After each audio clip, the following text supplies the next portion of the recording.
ओम श्री गुरुवे नमः। ज्ञान गीता के इस मंच पर आपका सादर अभिनंदन। सर्वप्रथम आपको इस 5 दिवसीय दीपोत्सव पर्व की बहुत बहुत शुभकामनाएं, जिसकी शुरुआत होती है धनतेरस से। कार्तिक कृष्ण पक्ष की त्रयोदशी तिथि के दिन धनतेरस का पर्व पूरी श्रद्धा व विश्वास के साथ मनाया जाता है। भगवान धन्वंतरी के अलावा इस दिन देवी लक्ष्मी और धन के देवता कुबेर की भी पूजा करने की मान्यता है। इस दिन को मनाने के पीछे धन्वंतरी के जन्म लेने की कथा तो प्रचलित है ही, इसके अलावा इसके बारे में एक दूसरी कथा भी प्रचलित है। आइए जानते हैं इस पौराणिक कथा को। एक समय की बात है जब भगवान श्री हरि विष्णु मृतलोक में विचरण करने के लिए आ रहे थे।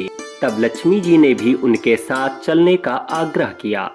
तब विष्णु जी ने कहा कि मैं जो बात कहूँ अगर वह तुम मानो तो फिर चलो। तब लक्ष्मी जी उनकी बात मान गईं और भगवान विष्णु के साथ भूमंडल पर आ गईं। कुछ देर बाद एक जगह पर पहुंचकर भगवान विष्णु ने लक्ष्मी जी से कहा कि जब तक मैं न आऊं तुम यहाँ ठहरो।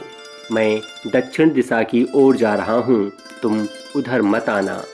श्रीहरि विष्णु के जाने के बाद लक्ष्मी जी के मन में कौतूहल जागा कि आखिर दक्षिण दिशा में ऐसा क्या रहस्य है जो मुझे मना किया गया, और भगवान स्वयं चले गए। लक्ष्मी जी से रहा न गया और जैसे ही भगवान आगे बढ़े लक्ष्मी भी पीछे पीछे चल पड़ी। कुछ ही दूर आगे जाने पर उन्हें सरसों का एक खेत दिखाई दिया जिसमें खूब फूल लगे हुए थे।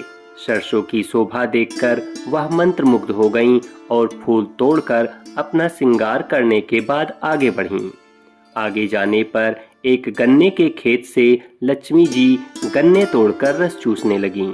उसी क्षण विष्णु जी आए और यह देख लक्ष्मी जी पर नाराज होकर उन्हें शाप दे दिया कि मैंने तुम्हें इधर आने को मना किया था, पर तुम ना मानी और किसान की चोरी का अपराध कर बैठी।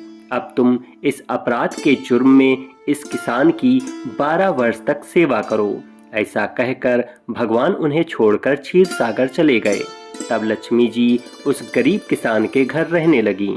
एक दिन लक्ष्मी जी ने उस किसान की पत्नी से कहा कि तुम स्नान कर पहले मेरी बनाई गई इस देवी लक्ष्मी की पूजन करो, फिर रसोई बनाना, तब तुम जो मांगोगी मिलेगा। किसान की पत्नी ने ऐसा ही किया। पूजा के प्रभाव और लक्ष्मी जी की कृपा से किसान का घर दूसरे ही दिन अन्न, धन, रत्न, स्वर्ण आदि से भर गया।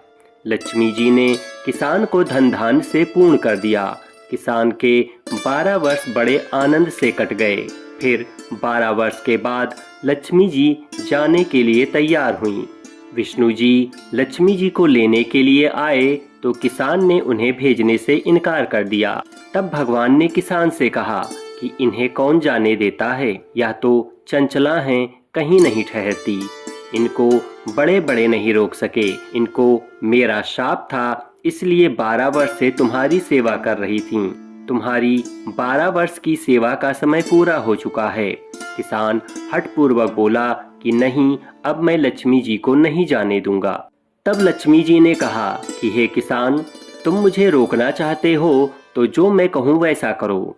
कल तेरस है, तुम घर को लीप पोत कर स्वच्छ करना, रात्रि में घी का दीपक जलाकर रखना और सायंकाल मेरी पूजा करना, और एक तांबे के कलश में रुपए भरकर मेरे लिए रखना। मैं उस कलश में निवास करूंगी, किंतु पूजा के समय मैं तुम्हें दिखाई नहीं दूंगी। इस एक दिन की पूजा से वर्ष भर मैं तुम्हारे घर से नहीं जाऊंगी।